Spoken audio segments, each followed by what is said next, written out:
Welcome back, everybody, to another show here on the O'Shea Duke Jackson main channel. I am your host, O'Shea Duke Jackson. For those of you that were in the live stream waiting for the show to start, thank you for being here. For others, thank you for watching the restream. Today, we have a little bit of a different topic, something more business-oriented, and we have two successful entrepreneurs who are partners in the same business. I believe it offers tours and stuff like that. We'll talk about that. Worldviews. And we have Tiffany, is it Kia and Tiffany, right? Yes. Okay. We have we were nervous, but mess your name up. All right. And today we're going to talk about how to be successful in the tourism industry. We're lucky enough to have both of them here today. Thank you for being here. Let me go ahead and introduce Kia. Kia, go ahead and introduce yourself first, if you can. Hi, Kia Simmons, co-founder of Worldviews. And we're here just to talk about the importance of traveling, more specifically African American travels. Okay. All right. Thank you. Okay. And then go ahead, Tiffany. Hey, it's Tiffany over here, co-founder of Worldviews. We're here to talk about the importance of African American travel and the startup of tourism and good perks and advantages of it. All right. Okay. Thank you so much. And I want to, actually congratulate you. You guys did a hell of a job. I mean, both of you young ladies with selling out that Nairobi tour that's coming up. I believe it's in October or November this year. That's October. October, right. So it's just so amazing to see, African Americans doing great things like this. Let me first start off with Kia, because you brought up a little bit earlier before the stream started, the importance of African Americans traveling. How did you even get interested in traveling? And then how did you get it into this business?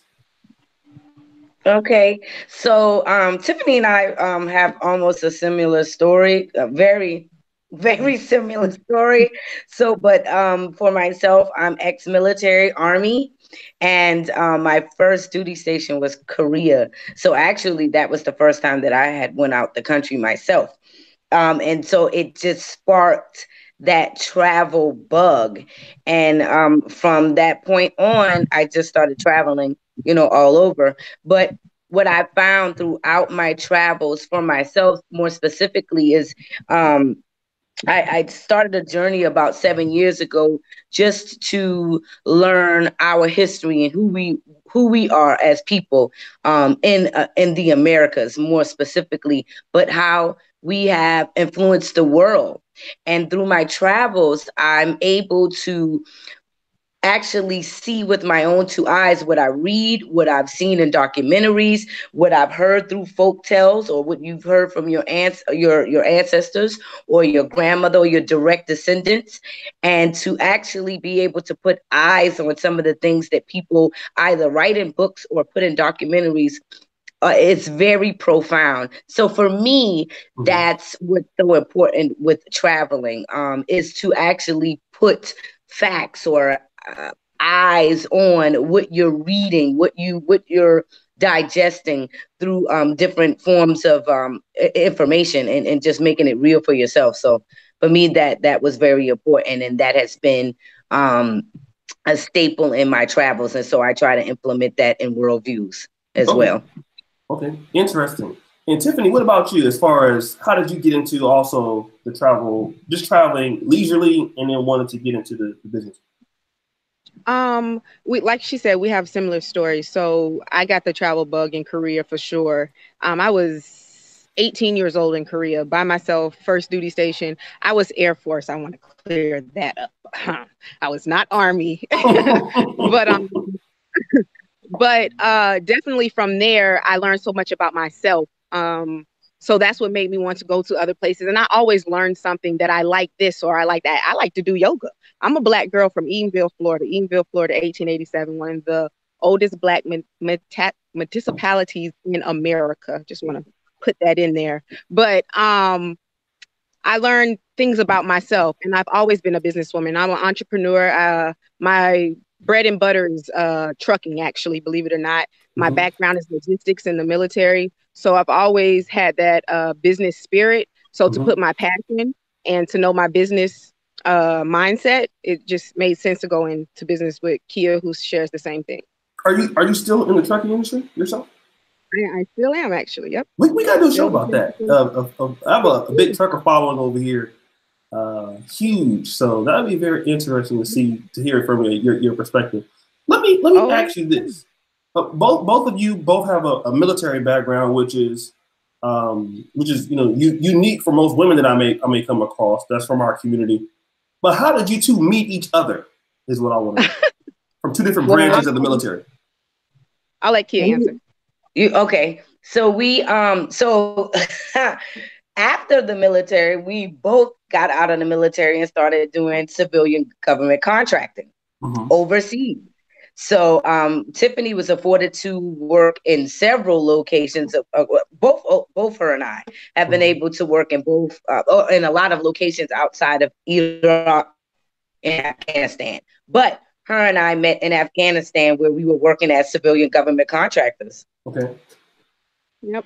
Yeah. We met in Kandahar, to be exact. We were doing logistics. We both have logistical backgrounds. Okay. And I was working on a helo pad. I think, Kia, you were working in the cargo unit. And we met there and we went on our first vacation. We planned our leave around the same time. It was her and two other females. And we went to, actually, me and Kia met in Vegas first. And then we met the other two females in Amsterdam. And that was our first trip together back in 2012. 2012. Yep. Okay. Yes. So let me do this. Shout out to Keenan Holland. He just dropped a super chat. Happy birthday to you, my brother. Good to see you guys here and everything. And everybody wish him a happy birthday that's in the live chat. Let me ask you this. Okay, I know there's a big difference. Both of you, you're in different branches of the military. You meet up. Now, you go to a trip. Now, we know going on a trip together is sometimes hard, especially, I have horror stories of going on trips with people. But then going to business with somebody, and that could be different. How do you go from, okay, damn, you cool to go on a trip with, okay, let me and you both come up and do this business? Let's start with Kia. So Tiffany and I were supposed to go into business years ago, actually. Okay. Before we left Afghanistan, her and I really admired her business minded and her go-getness, if that's even a word. And she's younger than me. And so let me ask you this. What about certain aspects of her business mind that you liked about it?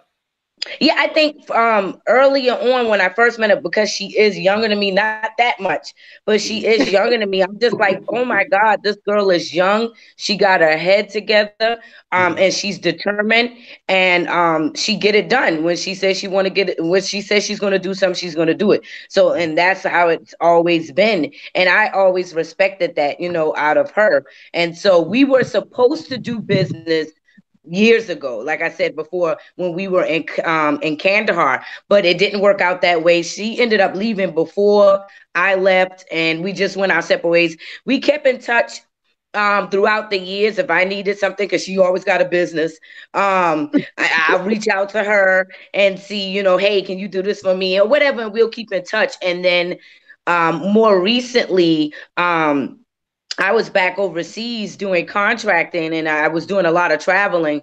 And I just put out on my Facebook to some of my friends. Most of my friends are travelers, and a lot of our friends are contractors or military, but most of them travel. So I put out there, hey, if anybody's in this area while I'm in this area, you guys can meet me out there. And I put that I was going to Kenya.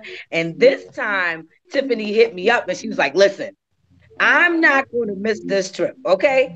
I'm coming on this trip. And she said, listen, put it together. I'll pay, and I'll meet you there. And that was that. And that's how we got into Worldviews from there. Let me ask you this, because you went to Kenya. Again, I want to congratulate you. You did an excellent job partnering with some other YouTubers and stuff like that. Guys, I think you sold out the whole trip, right? Yeah. Well, yes. Sold out the whole trip. What made you want to go to Kenya? Because I want to talk about some of the other tours that you have coming up right now. Why did you choose Kenya up front? Well, I'll answer that too. We're gonna let Tiffany talk too, but go ahead, Tiffany. We'll go there. I'm sorry, Tiffany. But Tiffany, No, I'm gonna answer it. Okay, yeah, and let me know, why did you want to go to Kenya with her? That would be good, because some people, go ahead, Tiffany. Well, then I can answer both questions with that, because Kia has a lot of friends in Kenya. That goes into our military background or our civilian contracting background, because we work with a lot of different countries like Kenya, Sri Lanka, we're Nigerians. We work with a lot of different, I don't like saying third country nationals. I hate that. So we work with a lot of different nationalities. So Kia took to a lot of the Kenyans, and she had a lot of that in her work area. I had more Indians and Sri Lankans in mine. So she has the connections in Kenya. So that's why she chose that. And she's connected in Kenya. So of course I want to go where you're connected, because I don't like going to see like the Eiffel Tower or, you know, just the hot spots. I like the culture. I want to get in with the people and learn, eat what y'all eat, and not, you know, just pizza and hot dogs when I'm in Kenya. That's just retarded to me. So I wanted to go with someone who was very educated on it. And then that also answers your question of why we chose Kenya, because we're both educated in that area. I work with a lot of Kenyans also, but she's more connected in that area, I must say. Okay. So let's talk about, you know, the first tour. I mean, when you decided you want to do the you know, going into the tourism aspect of it, what was the first tour that you did together? Some of the challenges that you had. Let's talk about that. The first tour we did together would probably be California. And it was fun in California. We learned a lot. This is a learning journey, personalities mixing together and how to deal with that. But overall, everyone loved it. They left good reviews. We had fun. And I actually love California. That was my first time. I've traveled a lot internationally, but I'm kind of on the shallow end of the domestic travels. So California was beautiful. The only thing I can complain about is the smog. Like, how can you have dirty air? I'm from California, so I agree. Yeah. But other than that, I loved our first tour, and California was beautiful. Okay. I know. Let's talk about some of the things, like, you know, as far as African Americans traveling. I know that's both of you African Americans, and I was so glad to hear that, right? Because let's be honest, you know, we want to support our people who are doing the business, who have the expertise. A lot of times we don't know that we have talented people like you that are out there in our community that have these services. So we have a lot of trust issues with doing business with our other talented people. So was there any hesitation on the behalf of you partnering up with each other at first, because I don't know if she's gonna play me, or I mean, stuff like that? Kia, or I'll answer that. No, there wasn't, not on my end at least, because we're both two business women, and then we love to travel. So like I said before, to mix the passion and then experience together, it just made sense. We both love the places that we've gone to and what we have on the schedule, like Dubai coming up. I've lived in Dubai. Kia has vacationed there numerous times. I want to say at least 10 times. We always like to put on our schedule places that we've been to. We will never put on our schedule places that we haven't been to. Our niche is a recon. We go there, we experience it, and then you're going to see it through our eyes, which I like to say the black eye. Because it's a different type of tour than going online and trying to scroll, hey, tour around, I don't know, let's use downtown Orlando. I can give you a different look of downtown Orlando than the basic one you'll get on, you know, WaltDisney.com. So we love the niche that we Go ahead. Sorry. I just wanted to piggyback off of her to go just a bit in depth about, you know, trust, because I think I know where you were trying to go with that, but I know we have a distrust in our community. And when Tiffany and I came together, one thing you have to realize when you're dealing with the distrust within our community is that you have to partner with someone who is like-minded, for one, but then a person that is whole within themselves, who actually display integrity. So those are the things that you look for in a partner, and those are the things I know both Tiffany and I possess, and we know that about each other, or otherwise we wouldn't have went into partnership with each other. So it's great to have a partner who has integrity, passion, but I know that she's not going into this business just because it's about money or it's about this or that. It is actually her passion. She is a whole woman. I'm not dealing with a broken person. And so when you encounter those type of people, that's where you can say, hey, this may not be a good partnership. Now, do her and I have our disagreements? That's like any relationships. And her and I are also friends outside of being partners. So, and people always say, hey, don't partner up with your friends. But if you always know that there's a certain level of boundaries that you have to create within your relationship and your friendship, then it can always be successful.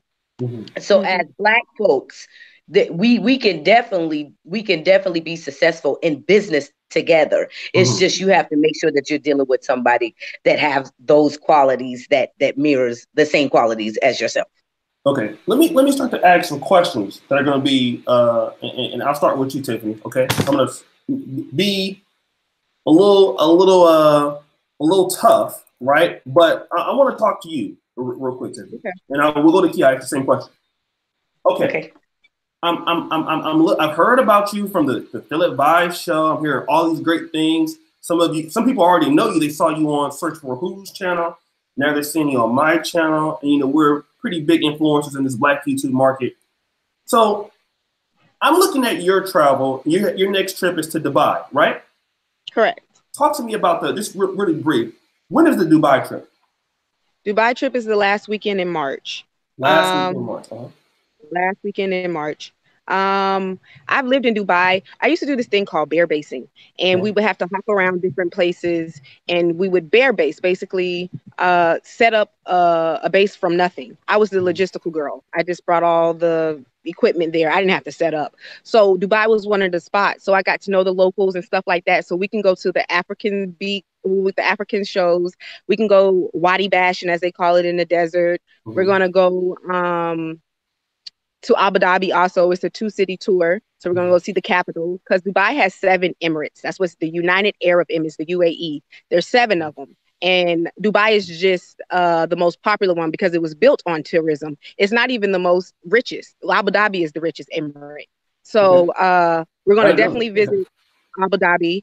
And I could just show you the ropes of how we hang down there. I got to know the Africans when I was there. I got to know the Indians when I was there. The Emiratis, as they call themselves. I don't want to say that they're not on the friendliest side, but culture, we have a culture clash sometimes as Americans and them. But other than that, they're cool. I like the vibe that they have there. So you'll get a different experience and definitely see it through the black eye with Dubai. So let me also ask you this. I think you answered quite a good question, which is a good answer. So, but let me ask you this though. I'm looking at your tour, okay? Now, and I travel a little bit too, but I gotta be an asshole, because you're gonna have some asshole people in the chat and stuff like that. Don't want those questions. Let me get my asshole face on. Okay. All right, y'all. I mean, it sounds good, but hey, I can do the Airbnb. I can go to the experiences. I can pick them per day. How I want to do it. I can do Expedia.com. Why should I do it with you over this? Because you're going to see it, like I said again, through the black eye. If you want to do a rinky-dink trip on Expedia, which I've even heard the reviews, and people say if you read them, do not go on this. It's so unorganized. It's so unpersonal. If you want the big, large groups of people and you want to be a number, then you go right ahead. We're not talking to you. We're talking to the people who want to learn about the culture, the history, get involved into it, and learn something. I mean, if you want to take pretty pictures and just hit the hot spots, we're not talking to you. Go on Expedia and do that. But for the people who do want to learn, evolve, and, get something from this vacation, all that money you put in it, invest in yourself, learn something. I just taught you about the Emirates. So that's what you get when you get on our tours. We speak to a different audience. So what you're showing is a more of a personable, customizable experience. Yes. We are travel concierge. That's exactly what we are. That is the niche. We are a personal touch. You tell me what you want to do. If it's a guy's trip, or if it's a girl's trip, or if it's a family reunion, we're going to customize that towards you guys. Now, Expedia, they don't care if it's a guys, girls, family reunion or not. They're going to do what they do, and you follow their direction. Now, you can have some say so, or you can go to Expedia. And can I say something? Yeah, Just to piggyback off of my beautiful no, and as she said before, we specialize in group travel concierge service, right? So it's hassle free. You don't have to do anything but show up. We literally take care of everything from the front to the back. So you picking one excursion here and there, that's a lot of work, and it adds up over time, especially in Dubai. And so when you see our overall price, that's exactly what you're getting. Not only that you're getting a full trip, hassle-free, but we are also your personal tour guides. We've already been there. So we know exactly where you're going, all of the hotels that you're staying in, the restaurants that you're eating, the excursions that you're going on. We know the locals. We've conversed with these people. So there's security. You don't have to worry about, hey, and then we also take care of the language barriers. We've already been there. So we understand the language and, how to talk to them and things like that. So you don't even have to worry about that. And then, as we stated before, the biggest thing is our recons. No one in any of these group travel trips that they offer, Expedia, Groupon, other Black travel groups that I won't name, I big them up. Well, no, I'm not talking anything about them, but I big them up. I want everybody to be successful. However, those travel groups will never give you a guaranteed recon on their trips, meaning that we guarantee every trip we offer, we've already been there, did the research, put the itinerary together ourselves. We're not buying trips from any third-party company and reselling it to you and upcharging it. We literally take the time to coordinate it ourselves. Okay. Let me talk about this real quick, right? Because the most untapped market for you probably is somebody who doesn't have a passport, or a person who wants to travel and probably has never traveled before. Let's talk to these customers or people who, because African Americans, we have a low passport rate and things like this. Let's talk about these people. What are some of the things they need to do to get the ball rolling if they do want to get on this trip or any trip with you? What would they need to do to get the passport? And do you have those kind of questions coming to y'all sometimes? Most of the people I'm sorry. Okay. We have that coming to us, but the post offices down here, they're a one-stop shop. They'll take your picture, they'll give you the paperwork, you can sign it there, and you can mail it there. Most U.S. post offices. So that will be our advice and what we give to everyone else. Now, of course, you can go to Walgreens or I think some libraries. They'll do the picture and you can go online and you can print it out and you can mail it yourself also. But to know that it's done correctly, the post office, they even do a double check of the paperwork and make sure you're not wasting your time. So that's what I will offer to them. Okay. Let me ask Kia then. If I'm a person and I want to pay for a trip, I know that there's some companies that, let's say if I want to go to the one in Kenya, it's like, okay, I don't have all the money right now, but y'all gotta lay up. I mean, how do you do that? I mean, because let's talk about the payment process and how to put down money and stuff like that. Let's go. Go ahead. Okay. Definitely for our Kenya trip, as of now, on all of our trips, we offer monthly payments. We know that some people may not have the money up front and they want to travel. And what we pride ourselves in is that we're not trying to sell anything to you all. We want you to share the experience with us. So whatever it takes for you to get on this trip, to share the experience, we're here to help you and assist you. So we do offer monthly and bi-monthly payment plans for our customers. Thus far, we haven't had any complaints. We've worked with people. We have some customers that will call in and say, hey, I'm going to pay $1,000 at one time. Can I just go ahead and pay it right now? Sure. We'll get right back to them and make sure that we can accommodate them on some of their payment schedules. So, yes, we do have payment plans to accommodate those who cannot rightfully just pay it outright, because we do understand that not everybody can just pay $4,000 or $5,000 or however the amount is right up front. Okay. Are there anything additional? Let's say if you go into, because let me talk about the tours that you do have. You have, well, there's the. Let me kind of go over some of the other things you have. Some interesting ones. You have the Dubai Emirate March Madness tour from March 20th to the 28th. Yes. It's Dubai, Abu Dhabi. Okay. The Culinary Road Trip tour is in Houston and New Orleans in June. Yes. The Jamaica Independence Celebration, which is August 2nd through the 7th, and it goes Oco Rios and Montego Bay. But the one that I've been seeing, that's how I heard of you, was the Kenya tour. What are some of the things that I need if I want to go to the one in Kenya and Nairobi and Mombasa? Are there any other things additional that I need to consider before going, besides having a passport? Is there anything else that I need to go to Kenya? No. For your first-time travelers, we have a few first-time travelers, and just the FYI, Phil, we did sell out for Phil, but Worldviews is offering 4 more slots for the Kenya trip. So for those who do want to come, we are offering 4 more slots for that Kenya trip. But in order for you to go to Kenya, it's actually really simple. I've been going to Kenya since 2012.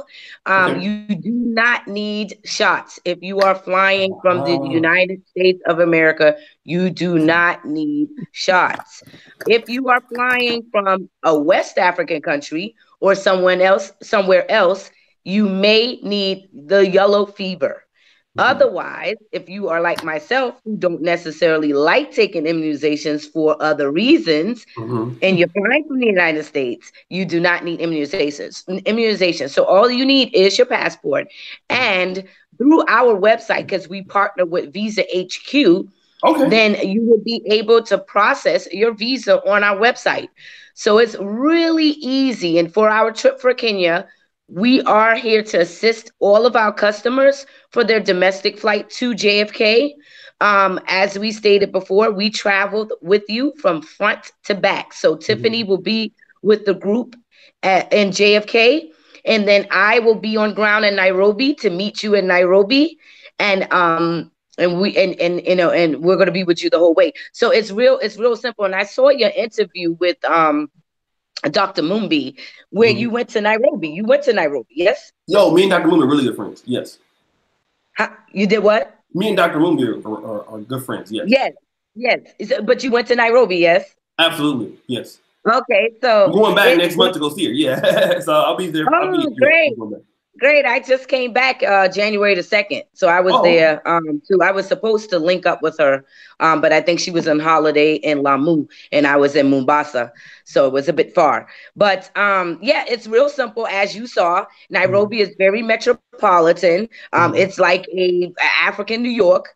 And Mombasa is your coastal area. So you get your beach and your resorts and you get your culture and you see your Maasai and, you get into the culture that way. But it's real simple. Did you like Nairobi? How was Nairobi for you? So Nairobi was, I like the, certain aspects of it. It reminded me a lot of Uganda because I've been to, Uganda, Dar es Salaam. I've been to all the pretty much the East Africa. It was okay. I liked it, but I like Kampala better, but Nairobi is definitely good. Like it's more, you can tell it's more developing, it's more happening, it's more of a business vibe and stuff like that. It's definitely a whole lot of stuff to do. It's a more middle class culture in comparison to Kampala. So it's definitely on the rise. I think it's a lot of stuff to do. And I like the fact that in that city you can go see the safari. Like you can't do that anywhere else. Maybe Johannesburg, but you can really go pet the giraffes. Now, one of the giraffes did try to attack your boy, but that's another story. But just right there in the city, you can do everything. You can go to the Maasai market. You can do everything in that city more so than any other place in Africa. I think they offer the most unique experience. It's the only city in Africa that has a national park, which is a safari right in the middle of Nairobi. The Yes. only city in the whole of Africa. Because even when I went to South Africa, I went to South Africa and they have the lion safari, but it's like a park and it's contained. So it's not even like the Nairobi National Park. So it's the only city in Africa that has a national park right in the city, in the capital city. Mm-hmm. Yeah, it was kind of weird, but it was dope. It was cool. Let me see trucking. I saw truck. I don't know. I always noticed that. I saw trucking going down while I'm in the middle of a safari. I mean, it's cool though. It's different. It's cool. And I think it's interesting to see the Maasai warriors with the like their cattle in the middle of the roads, like, and won't nobody hit the car, hit the cattle. They're like the Last Samurai. You remember the movie The Last Samurai? Yeah. They literally are the last tribe that can dress the way they dress in corporate Kenya, and no one bothers them. They literally are the last samurai. Yeah. And I also noticed that in Tanzania, it seems like people are quite afraid of Maasai warriors also. They are. They are indigenous in Tanzania, and mainly on the border of Tanzania and Kenya. I've been to both her and I've been to Tanzania. Okay. Beautiful country, by the way. Yeah, that was my first place I've been in Africa, actually. Oh, it was in Tanzania. Okay.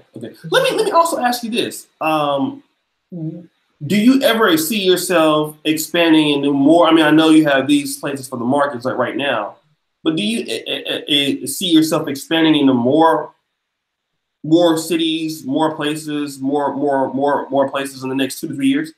Yes, for sure. We try to do independently at least one recon separately, but it's called Worldviews. So we try to find the African culture wherever we go. If we're in Poland, we're going to try to find where our footsteps were there. If we're in Thailand, we've been there. Cambodia was eye-opening. I never would even thought, maybe that was my ignorance, that we are truly indigenous to that place. They are the color of us. You can't even deny that. So we try to find where our footsteps wherever we are in the world. What we have in the works is I'm going to Amsterdam and Paris, and you're going on your island hop. What are the 3 islands you're headed to?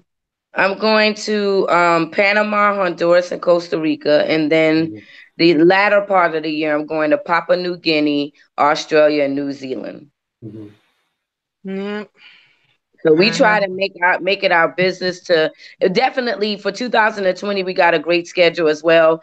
We will go all over the world. So it's not just, it's just not concentrated on the continent, although the continent is beautiful. And I'm not saying let's not travel to the continent. Please, let's travel to the continent or any country where there are predominantly African descended people. However, we're indigenous to the whole world. And I do, me personally, try to encourage people to travel all over the world because you will find your footprint there. That's a fact.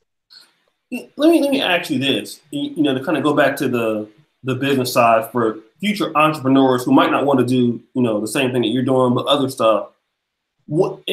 Just in doing business in Africa, because I'm in Uganda quite often, I know that there's difficulties, ups and downs of doing certain things, even if you do know people.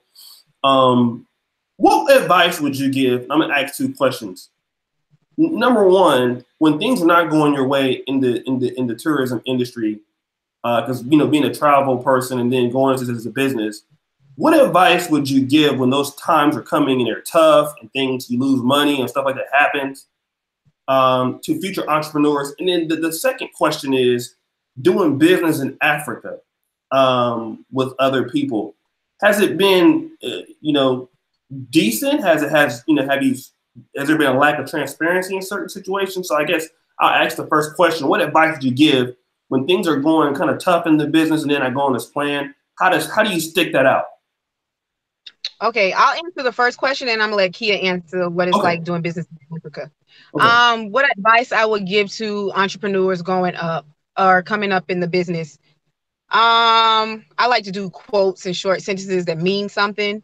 I would tell you to make it a side hustle until you can make it your first or your priority. Don't jump straight in and give up everything you got. You never put all your eggs in one basket. Never. put all your eggs in one basket. Never give up on what you got going. Even if what you're doing is temporary, that's even better because you have in your mind that it's temporary and you're working on a better goal. So that's what I would give to entrepreneurs. Also save. 80% of small businesses do not make it out of the first 2 years. I'm going to say that again so it'll stick. 80% of small businesses do not make it out of the first 2 years. So that is a very small percentage of 20% that make it out of it. It's a reason why. It is hard. It is tough. You must save. You don't just have, I want to throw out a number, $10,000 and say, hey, I'm starting a business. You feel rich then, or you feel like you have a lot of money, but it takes a lot. And you still have bills and life that's going on. So I will always tell you to save.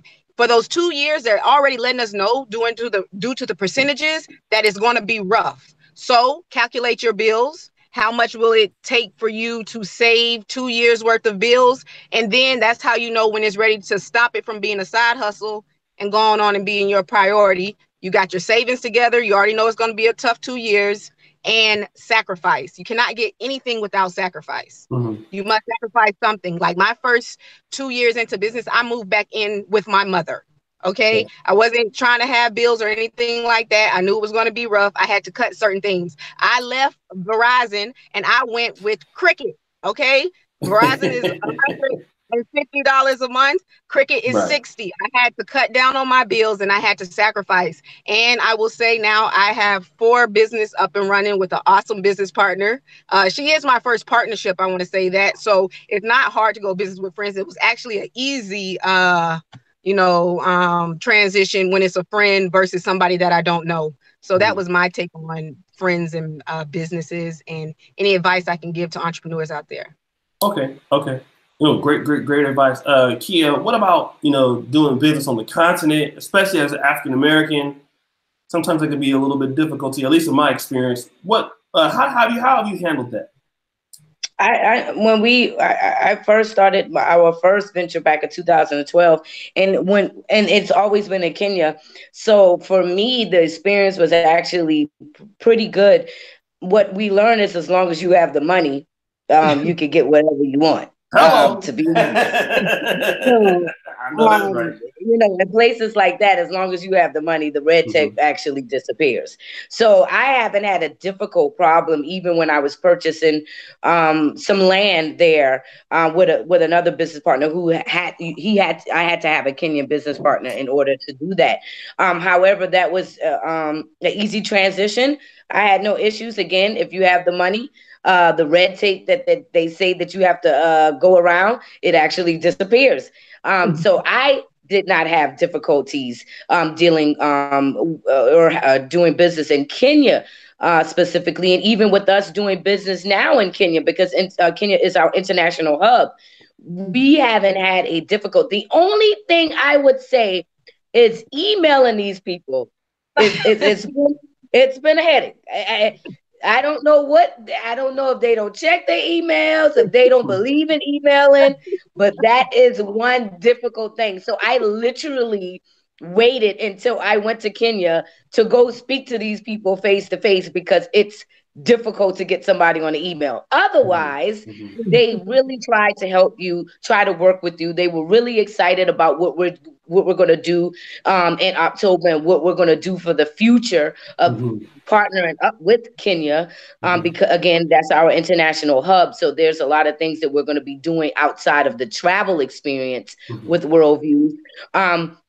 And then we have a great foundation in Kenya. I must say, I'm going to have to shout my people out. James Melawasi and Daniel out of Nairobi. We have a great foundation both in Nairobi and Mombasa. Trustworthy people, honest, loyal people. Don't ask me, because I love Kenya. So don't ask me. But I haven't had I just have to be honest. No bad experience with Africa on my part. Okay. No, I've had a better experience, but to be fair, and this isn't to take a shot at anybody in Africa, but Kenya seems to be a little bit more serious when it comes to entrepreneurship, when it comes to business. Other places a little bit kind of behind, kind of lackadaisical, kind of don't understand the big picture. Kenyans are very more serious, and they're more serious about doing the work, in my opinion, from what I've known. That's just I me. tell you what, we got a brother out of Senegal. Shout out to Rashad with Africa with us, or excuse me, the African American brother, right? Yeah, made in Africa. With the glasses. Yeah, I've seen him before. We're partnered with. We're affiliates with him. So shout out to Made in Africa. But the brothers out there doing great work. And even when I went to Senegal, to Dakar, I tell you what, those people are really building up Dakar. Beautiful country. The president is awesome. He built a whole outside gymnasium just for the people along the beach. And it's just amazing what they're doing with the country. So I think we just have to do our research when we're interested in investing in the continent. I've also invested outside of the continent in one of the islands, and that was actually more difficult than dealing with the continent. And so I've had quite an experience dealing with the specific island with the investment that I invested in. And I didn't have that same experience dealing with the continent. So it just all depends on which country you got 54 countries. So we can't generalize the entire continent, right?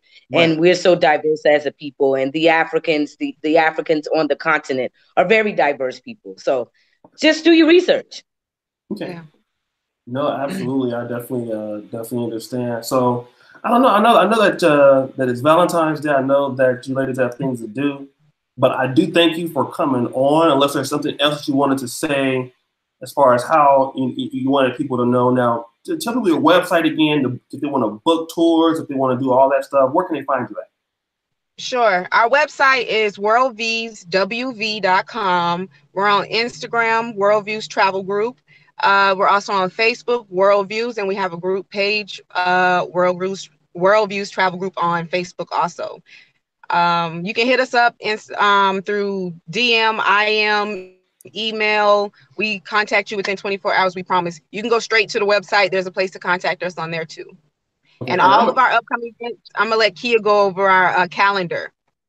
Yes, please let y'all know what's going on, because we really want to share this experience with you all. As he stated before, because I think he went over some of the tours, but just real quick, we do have the March Madness, the end of March, and then we have our culinary road trip, which we're very excited about, and I hope that you guys, come join us down there. Phil will be out there with us.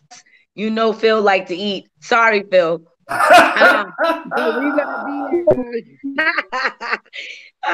We're going to be at the Breakfast Club and the Turkey Leg Hut and Alfina's down there in Houston. And then when we go to New Orleans, we're going to take a party bus from Houston to New Orleans, and we're going to hit up some of the stapled restaurants out there. And every restaurant that we have featured on this trip is Black owned, even down to the hotel that we're staying in New Orleans is Black owned. So we definitely are patronizing our Black owned businesses. And then in Jamaica, then in August, we're going to Jamaica for Jamaican Independence Day. That is Tiffanys Happy Place. So she has put together a wonderful itinerary. She has people on ground. Her foundation is in Jamaica, so that's a very personal trip as well. So we would like you guys to join us on that. And then again, Kenya, we have 4 more slots that we open up. 4 more slots. So if you're interested in going on this Kenya trip, please hit us up, email us, register on the website, and just make it happen. All right. Okay. What about you, Tiffany? Anything else you want to say? No, thank you for allowing us on your platform. If you guys have any questions, we'll try to answer you down in the comment section or something like that. Hit us up on the website, and it was a pleasure. Thank you so much. Okay, there's one last question. One of my moderators, Doug, asked Kia if she has any plans with Dr. Mayat this year. Oh, you remember me from Dr. Mayat? I haven't talked to Dr. Mayat in a few. Actually, my best friend Raziki L shot her out. She's the one that linked me up with Dr. Mayat. So I don't know, but that's interesting that I'm assuming that you saw me on Dr. Mayat's tea time with sister, or sister tea time, something like that. But yeah, I don't know yet, but I'll let you know. Okay. All right. So again, I want to thank everybody for being in the chat. Thanks again, Kia and Tiffany, for coming on. And I hope you guys that are watching, got something out of this, as far as, the tip that they gave and the kind of customer that if you're looking for more personalized, more customizable experience, this is who you need to go with. And again, congratulations on selling out that tour over at Field Advice Shows, but they do have 4 more left outside of spots for that. So if you're interested in that, thank you so much for coming, and we'll see you again next time. Peace. Peace.